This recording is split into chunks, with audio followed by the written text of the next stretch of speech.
Kristen, the cross-stitching runner, and welcome to the March edition of Stitch With Me. So this month I'm going to be focusing on Midnight Glow. It's designed by Dyan Allaire, available via Kustom Krafts. I've had this project for quite a while and I'm stitching it on 14 count, and this particular project, hopefully I can get most of this in camera, where I made a very novice mistake.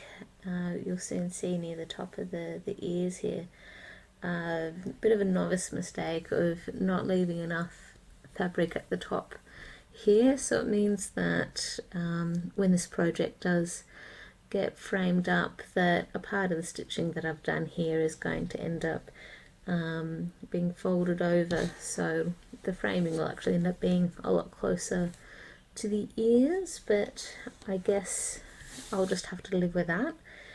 So I'm going to be working towards the bottom of the nose of the horse, and what I've also found with this project is that I'm actually going to need to not stitch all of the pattern because I'm not going to have enough fabric.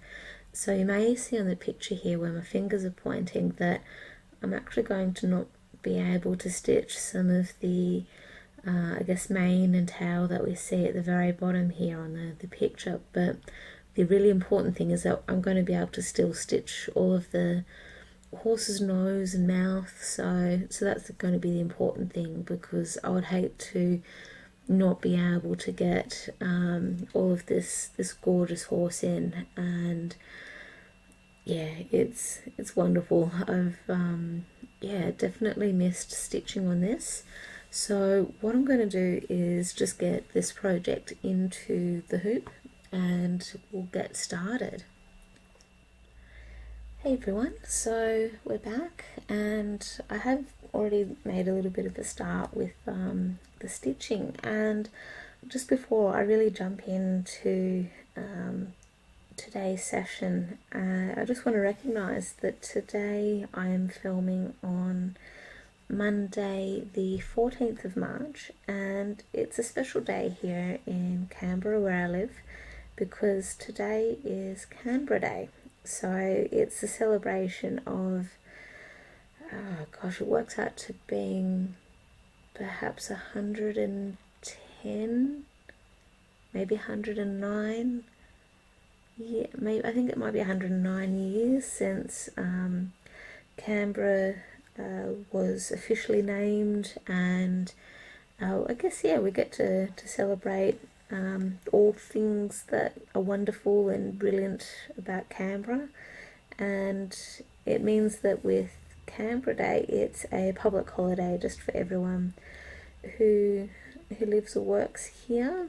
So with Canberra Day, I guess even in the lead up to today and following after it as well, we've got quite a lot of events happening. We've got the Enlightened Festival, which is a light festival that has some prominent or prominent areas of Canberra lit up.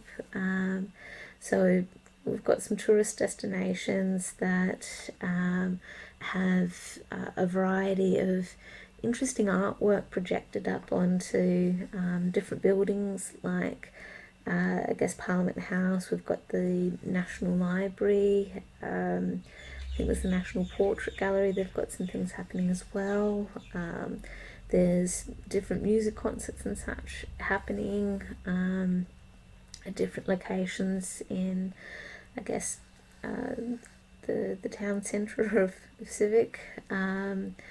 We've got, I think there's food markets or noodle markets and beer gardens, and a lot of other special events. There's the Balloon Festival that happens as well, where Lake Burley Griffin, which is like one of the central areas of Canberra, it is a really great spot for a lot of different shaped balloons to launch and land and float around and just enable people to have a bird's eye view of Canberra. And it means that it's a really nice start to kick off autumn, because we're going to start having a lot of our deciduous leaves changing colours, and I think it's a really, really beautiful time of year. And it's I feel like I should be advocating Canberra a little bit better than what I am right now, but we'll get there. So here I am working on Midnight Glow, and this is where I wanted to I guess follow on from the Stitch With Me session that I did last month, where I was working on a dictionary of dogs, and I was talking about some adventures of Russell the Jack Russell, which was a family Jack Russell that my parents owned. And so since I'm working on Midnight Glow, I wanted to, I guess, share some stories with everyone here about my horse riding adventures and some of the horses I've gotten to know over the years as part of growing up around horses out on the farm, and the wonderful experiences I've been able to have with them.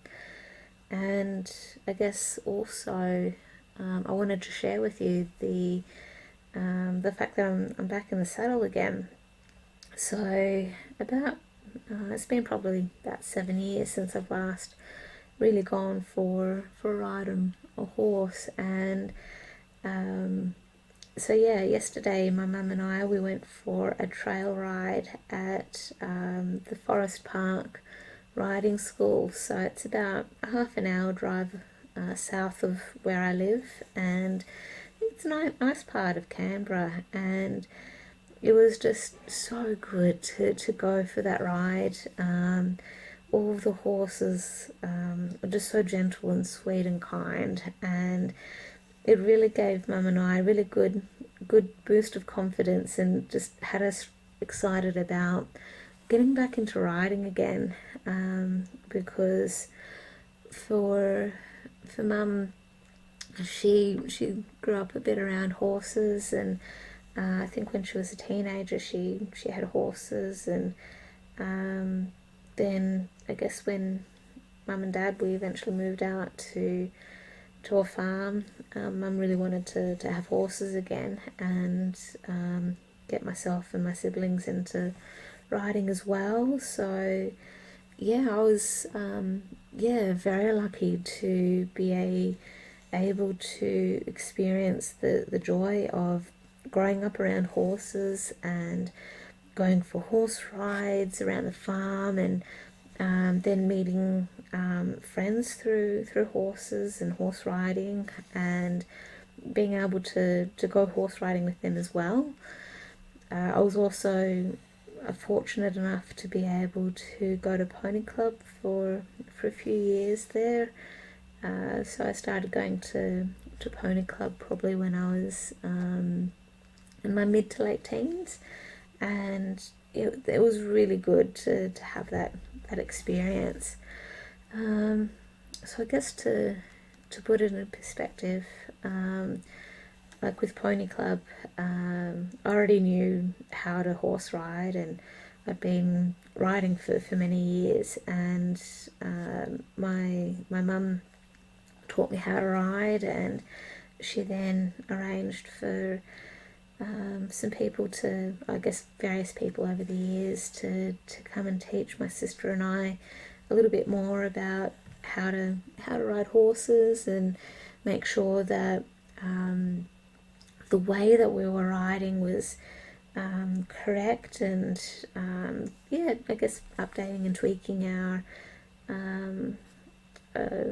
abilities, so to speak. So with the style of riding that I do, it's English riding. So I guess with the Olympics, for example, the Summer Olympics, when we see the equestrian events like show jumping and dressage and cross country or eventing, that's pretty much the style of riding that I do, and a bit of pleasure riding as well. So it's just riding around the paddocks and that kind of thing. And yeah, we've definitely had some interesting horses over the years.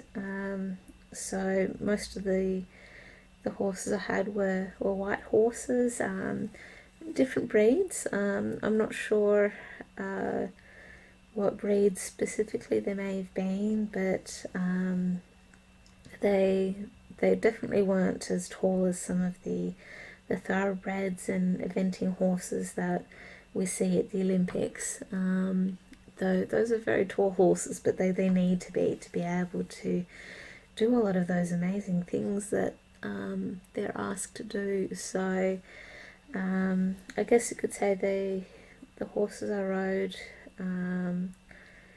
were just a little bit shorter. But one of the horses we had, his name was Nicky, and he was an amazing horse, and we had him until his time was up with us, until he passed away. But he was one of those sorts of horses that we would feel really comfortable about putting absolute beginner riders on. We could absolutely trust him to not be scared of anything or scared of any noises or anything that might happen. And he really took care of the people who were sitting on his back. And so with Nicky, he had this one trick about him, where if we had him in the sheep yards, where we would use that space to saddle up the horses, give them a brush and get ready for the ride. If after the ride, and would lock some of the gates because different reasons, but he had a knack of being able to undo the gates to get himself out of the yards. And the type of gates that we had were just like a bit of metal chain that would latch over, a bit of a hook or something like that. And he had this knack of being able to twitch his top lip to be able to maneuver these chains off the hook, and he'd then be able to maneuver the gates a bit with his body and that, and he'd be able to get out. So sometimes the reason why we would keep the horses in the yards for an extended period of time would be if we needed to drench them, so give them some worm medicine, that kind of thing, which I guess even with the medicine we take these days, it's not always very pleasant. So we'd sometimes have to keep them in the yards just for a little bit longer until they actually ate their medicine, and they'd be like, I don't want to, it tastes horrible. But it was just to keep them safe and healthy, because we just wanted to make sure they lived the best life they could. And especially if we're going to places like Pony Club and gymkhanas and that kind of thing, they would be interacting with other horses from other farms, and we wanted to be sure that everyone was safe and sound, and that they didn't catch any colds or flus or any bugs or anything that could hurt them. But with our farm, there were certain spots on the farm where Nicky knew that it was those were the spots that we would get to go for a gallop, and he'd get so excited about it, where he would start walking a lot faster, and he yeah, we'd have to try and hold him back a bit with the reins, because sometimes in the lead up to the spots that he would really want to go for a very fast run at, the ground just before it might be a bit rocky or uneven, and we wanted to be sure that he would be safe, that he wouldn't trip over and hurt himself. And so our hands would get quite sore because he was strong. He's a strong horse, but he listened to us a bit, and then once we loosened the reins and gave him the right signals, he took off, and it was just so much fun because we knew that once we got to a certain spot of the paddock or to the top of the hill or something, we knew that he would stop and that he would listen to us if we tightened up the reins to signal to him that we needed him to slow down to a canter and a walk and that. And yeah, he just really, really enjoyed it. And as a result of Nicky knowing certain spots of the farm where he'd be able to go for a really good run, the other horses picked up on that as well, and they knew, yep, okay, we can get to go for a really good run here and stretch the legs out. And yeah, they really enjoyed it. They had a lot of fun with that. So with that in mind, there was one paddock near the front of the farm where we used to cut for hay. So it'd be the big round bales that would get made out of the hay, and I loved that time of year because the grass would be short, so we could see where we were riding. We would have an easier time of seeing if there were any snakes or anything that are around. But the round bales, there was big enough distance that we could get through them without any problems. But they added an extra source of fun. I mean, to weave through a little bit if we were going for a good gallop. But it would also be, for a short period of time, this source of fun where we'd get to play with the horses a bit. So what that means is we would, still with horse riding, we would be sort of weaving through the round bales a little bit, just at a trot or sometimes a little bit at a canter, and it would be a way of engaging with the horses just in a little bit of a different way. It would get their interests piqued a bit, where they would need to listen to us riders a bit, and because they wouldn't really know which direction we would ask them to move, and so yeah, it was just a short period of fun because Dad would need to move the bales off the ground so the grass could keep growing, and just to get the bales out of the weather. So yeah, it's just a bit of a combination of just, pardon me, the timing there of how that would work. And so I'm just counting how many more stitches I've got for this part of the line. Okay, cool. So I've got just a little bit more I can do.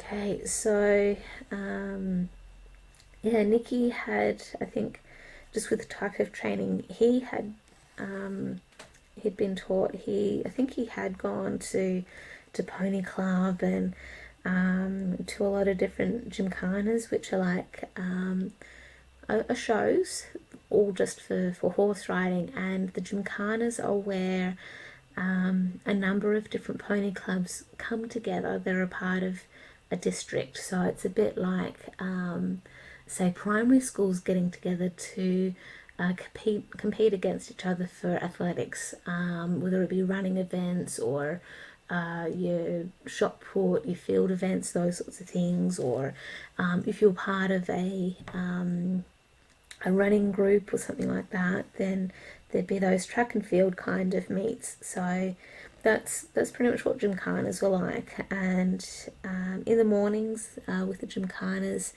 there'd be the competition for a lot of the gentler disciplines. So gentle in terms of things like dressage, or it would be riding classes in terms of you're being judged very much on how you ride and how you work with a horse while riding on their back.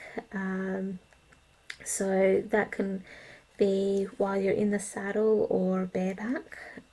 So with bareback, you don't have a saddle, but you would still have a bridle with the reins, and the judges would ask you to perform certain tasks. So they would ask you to, for example, ride in a clockwise circle 5 times, and that might be at a trot. Then they, after a little while, would ask you to move into a canter, then move back, transition back into a trot, then walk, and they just wanted to see how well you and the horse communicated. And so that would be very much what the riding classes were like. And the riding classes were based upon your age, I think your age on the day. So again, similar to your athletics, track and field events, where if you were 10 years old on the day, then you would compete against other 10-year-olds. So that was pretty cool. That was quite a lot of fun. And then in the afternoons with the gymkhanas, there would be the show jumping based on how high you and your horse were able to jump. So there were different grades. So your lowest level grade is E grade, where you have a lot of the poles and jumps that are either right laying on the ground, right on the ground, or just maybe a few centimeters just off the ground. And then it would go right up to the A grade style of events of jumping, which were heights that were quite similar to what you see at the Olympics. The measurements will be a little bit different because of the requirements for the Olympics, but there was very similar heights. And with the show jumping, similar to what you might see on the Olympics, where you might have, say, 12 jumps that you need to get over clear within a period of a certain amount of time. And if unfortunately your horse knocked over a pole at any stage, you would then get penalty points, and the aim was to have the least amount of points at the end of your ride, and to also safely complete the course within the fastest time as well. So that was pretty much how the ribbons and placings went for that. So I did like doing the riding classes, and I really loved doing the show jumping. And then with a lot of the gymkhanas, that's when in the afternoon as well, because the horses would be excited from doing the show jumping. There'd also be the games, and I really loved enjoying and enjoy doing a lot of the games, because that was just, to me, that was just fun. Like getting a ribbon here and there was good as well, but the games were a lot of fun. It wasn't as serious as what the mornings are like, where it's okay if you're a little bit grubby by the afternoon, and it wasn't you weren't judged on your appearance as much. So with the different games, they varied from things like barrel racing. So with the barrel racing, you have three barrels, and they'd be set up in the shape of a triangle, and there'd be a particular distance away from each other, and the aim was to weave through those three barrels in the shape of like a figure eight kind of shape, and you would then need to complete that within the fastest time possible. And I guess with the barrel racing, the Western style of riding, with the quarter horses, that breed of horse, they do a phenomenal job of really truly demonstrating on just how that particular game or sporting event can be like. And one of the other sporting events, actually just before I go on, this is where it leads back to the fun that I had weaving through the hay bales. That's where we would really get to be able to practice a bit of the barrel racing, because the round bales were big enough and wide enough where you and your horse, you weren't going to get hurt. I think the biggest risk would be the horse liking the smell of the hay and going, I want to take a bite out of that hay, rather than continuing on. But yeah, most of the time it was all good. But yeah, so yeah, that's where the weaving through the round bales was still a lot of fun, and it was a good time to practice a bit of barrel racing without having to find three barrels and get them set up and all the rest. But yeah, there was some other sort of sporting games where you'd be weaving through poles in the fastest time. And I know I'm not doing it justice with talking about these games, but it was just something that was just part of Pony Club, and something that was just a lot of fun. So one of the other things I got to do with Pony Club were one-day events.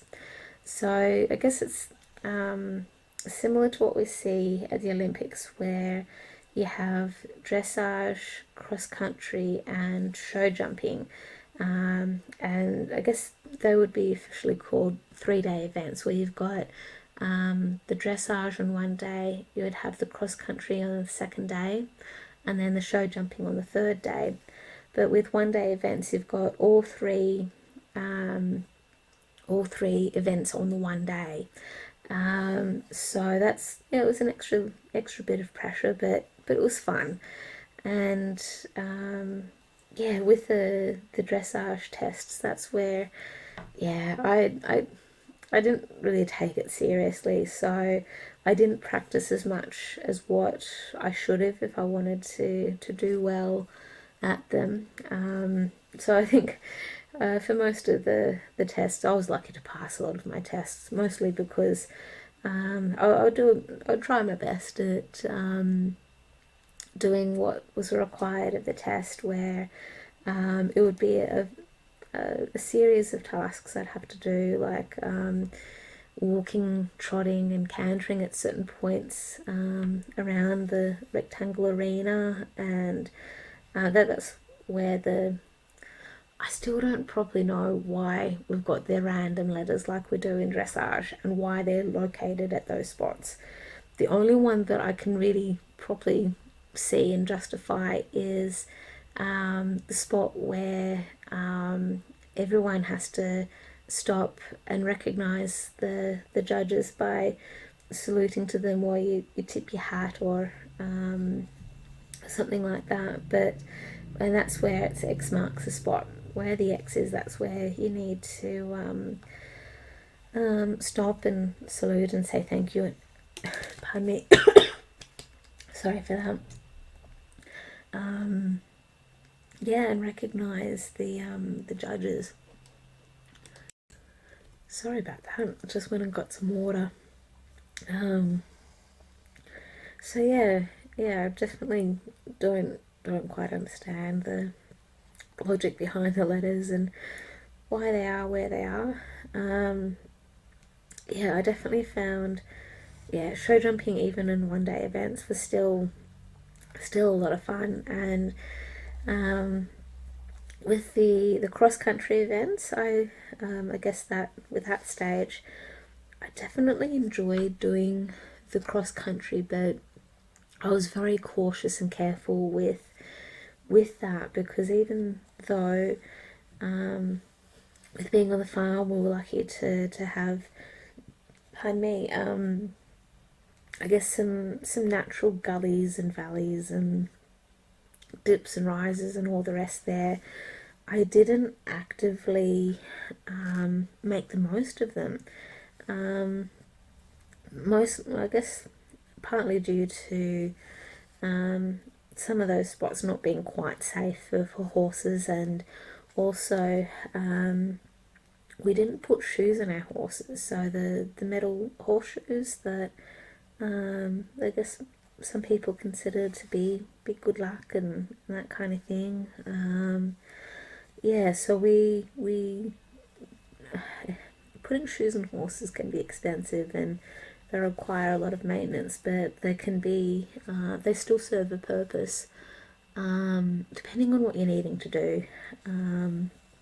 So yeah, a lot of the time we would be walking around on in paddocks that had a lot of grass, pasture, that kind of footing. So it'd be quite rare for the horses to need to go onto gravel or other surfaces that would need them to have their feet protected a bit more. But yeah, as a result, because I didn't do a lot of that kind of practicing with or riding with many of the horses that rode with me on the cross country courses, there were certainly some jumps there where either myself or my horse wasn't confident in going over a particular jump, or yeah, the big particular jumps, or even through water jumps. That was always a struggle point. And so with one of the horses I had, his name was Cheeky. He was an interesting horse, where I think he wasn't always the most confident of horses. Where he was one of those horses that needed the company of other horses. So sometimes on the cross country course, I'd be stuck at a particular jump, trying to encourage him to jump down a short embankment, and he'd be freaking out a bit, going, "I just don't want to do this. I don't know if I can do this." And once he saw other horses do it, he realized, "Oh, that's what I got to do. Okay, yeah, I can do this." And he'd get down. So yeah, he definitely struggled. That's probably why I didn't really do too much with the cross country. But when he was probably one of the main horses that I took to Pony Club. And with Pony Club, I think it was once a month, and I think it was like the first Sunday of every month or thereabouts. And with Pony Club, just before the day officially kicked off, we would all need to line up and do like a roll call kind of thing, and the volunteer instructors would do safety checks to be sure that everyone was safe and sound and everything was secure. And yeah, I guess if there were any concerns about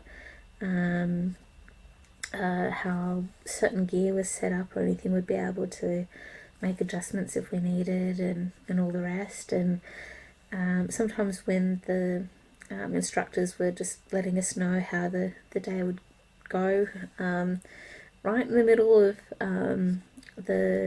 I guess the president of the Pony Club giving a bit of a speech, and that Cheeky would then be calling out. He'd be sort of neighing out to other horses as though he was trying to potentially call back to the horses that were back at the farm, and those horses wouldn't hear him at all, because where I went to Pony Club, it was about a 40-minute, I guess because we were towing a horse float, it would potentially be about a 30 to 40-minute drive, maybe 30 minutes, I can't remember exactly. But that was the sort of thing with Cheeky where he wasn't always confident on his own, and he'd be okay around other horses. He wasn't so nervous around other horses that he would lash out in any way. He'd be the kind of horse that would sort of try and get out of the way of other horses. But he'd be neighing out to trying to neigh out to the other horses at home, saying, in my mind, I thought he was trying to call out to the horses at home, say, "Where are you? I'm here on my own. Where are you?" That was how I interpreted it. But we'd like, "Okay, Cheeky, it's okay, mate. You're all right." To try and reassure him a fair bit that he was okay. But once we got moving, he'd usually be all right. But the funny thing is, even at home, when we'd be up in the hill paddock, and we'd be going for a bit of a canter or a gallop, and we'd start heading towards home a little bit. There were certain parts of the paddock where he would typically try and sort of call out to the other horses, and yeah, not quite sure what he was saying to the others in terms of calling out to them, but yeah, it was an interesting character, he was. And yeah, actually when I first got Cheeky, he was a very, very overweight horse, and yeah, I had to be very gentle with him to begin with. So I'm just going to mark off my pattern a little bit. I had to be really gentle with him to begin with, because he was overweight. He wasn't used to doing a lot of exercise, so I needed to get his weight down a fair bit before I felt comfortable with asking him to go faster than a walk, or faster than a trot in some places. And a part of, I guess it's like us people, where if we're not accustomed to doing a lot of exercise, and especially if we are significantly overweight or just generally unfit, that we can't just jump into exercise, that we've got to ease ourselves into it, so we don't injure ourselves, and that we don't actually cause any extra problems. So for horses, for example, they can get this thing called colic.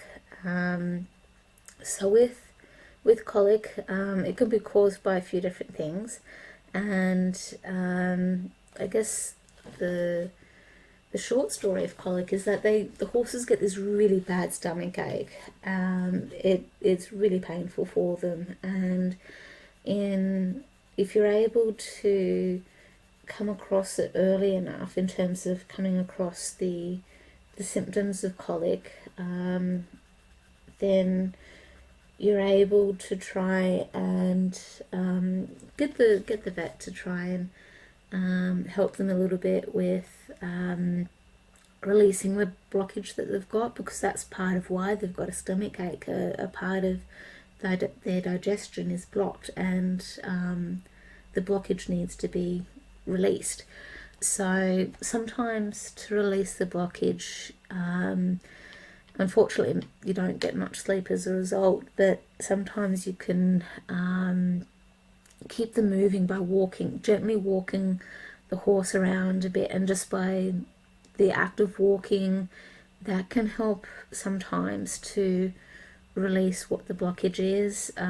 Sometimes You can give them, I guess, an animal-friendly laxative or something.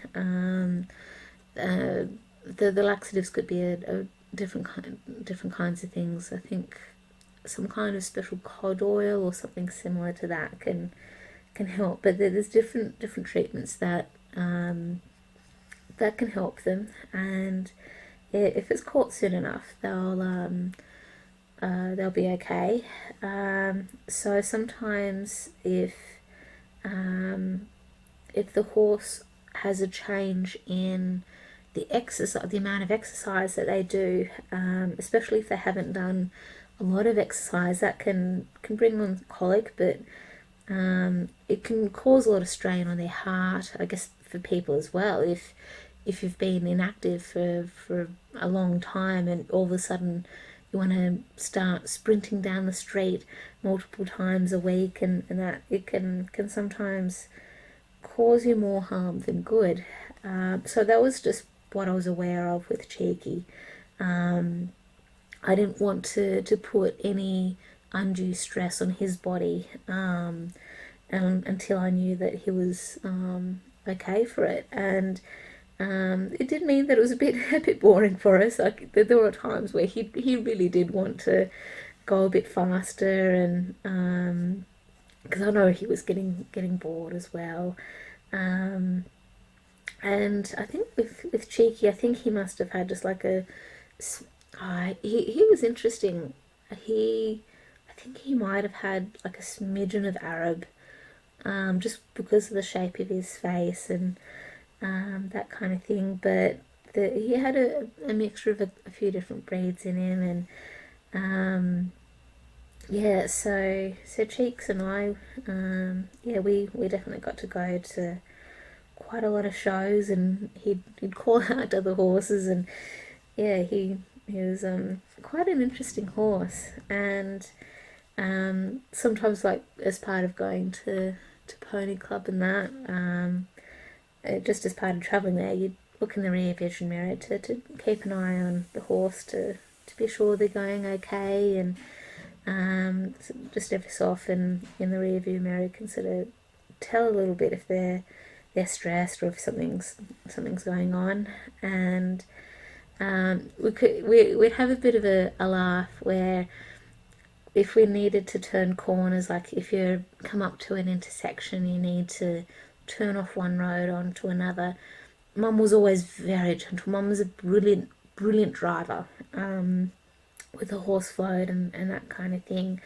And she learned a lot of that with Pop, and that's another story that I'll stitch on a car or something, because I've got lots of cool stories about my Pop. But the short story with Pop is that he was a sprint car driver, and he's won quite a lot of awards and trophies and that, but he's a brilliant driver with trucks and that, so he taught Mum how to drive. So anyway, going back to the horse float, going gently going around the corners. If Cheeky was a bit worried about going around a corner, we'd have this bit of a chuckle, Mum and I, where you could almost guarantee that Cheeky would then grab a mouthful of hay, because in the horse floats we'd make sure they've got some loosened hay or something like that to munch on if they wanted to eat, just as a bit of a distraction for them. And we'd be guaranteed that every time we'd go around a corner very gently, because I think Cheeky, he felt really nervous about the going around the corners and that, he'd get a big chunk of hay into his mouth, and we'd always just have this really good chuckle about it. Yeah, so yeah, it was just one of those funny things that that happened with Cheeky. But yeah, that was good days. So that's where it was just really nice to get back into the saddle yesterday and go for that trail ride, and just it brought back a lot of really good memories of what what it was like for Mum and I going for horse rides at the farm and that. And I think the difference for us going on the trail ride yesterday compared with what we experienced at the farm is that the stress was like nothing. We had no stress at all. Because, and I guess the difference is that like with riding at the farm, you wouldn't be too stressed, like, but you still had to be very much aware of what was going on around you. Because I guess our horses were a little bit different at home, where some of them they had a little bit more energy about them, and some of the horses we had at home were nervous horses as well. So sometimes we'd have to be aware of certain sounds or some of the quirks that our horses had, where they'd be a bit worried about certain things on the farm that might have looked a bit out of the ordinary to them. For example, one of the last horses we had, he was a horse called Cheeky. Not Cheeky, sorry, Chico. So Chico was an interesting horse. He was a nervous horse. But he was a funny horse in the sense that we had him for many years, and especially in his younger years, he always had to be out in front. And if any of the other horses would be walking as equally fast to him, or they somehow got in front of him, you could feel in his gait, the way that he walked, that he would walk just a little bit faster, or even jog a little bit to try and get out in front. And he would then sort of gently nip a little bit at the horse next to him and say, "Hey, what are you doing out in front of me? I'm meant to be out in front. No, I'm out in front. I'm in charge here. I'm in the lead here. I'm meant to be out in front." And I don't quite understand. I don't know what his logic was for why he needed to be out in front, but it was just always made us laugh a bit. And we did have to be a bit careful with him, where especially when he first came to the farm, that he was a bit worried about the cows on the farm across the road. So if sorry, just gonna rethread the needle.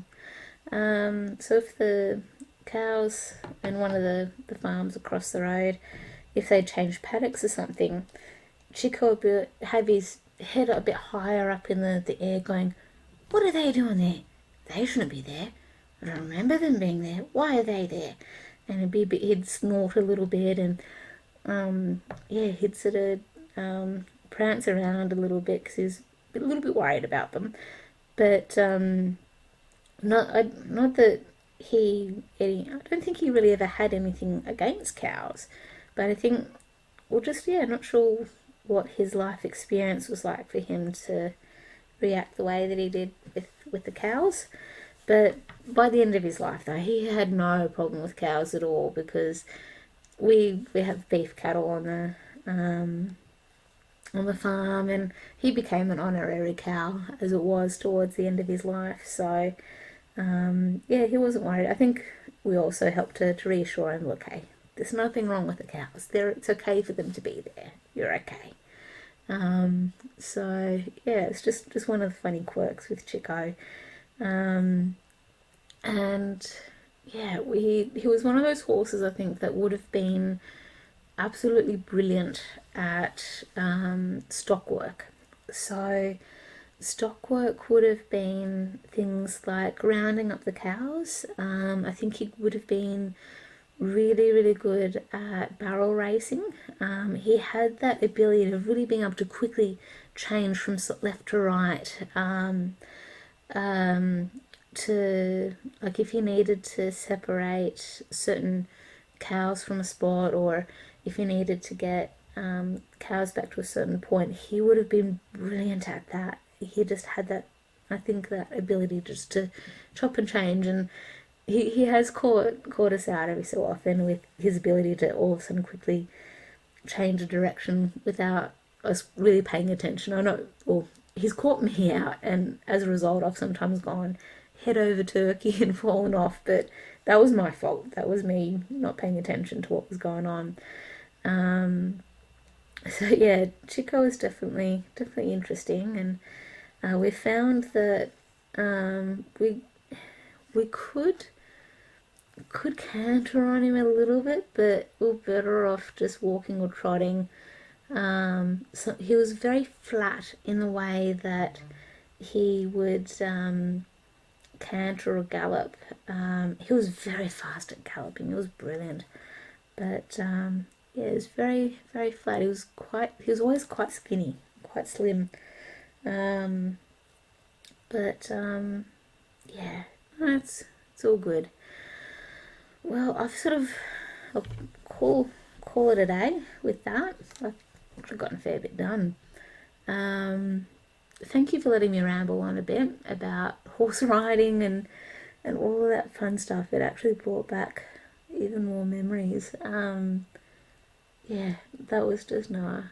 It was good. It was good. So I guess I shall catch up with all of you in roughly a week's time, and just for a regular stitching update with different projects that I've done. But otherwise, I'll catch you all later.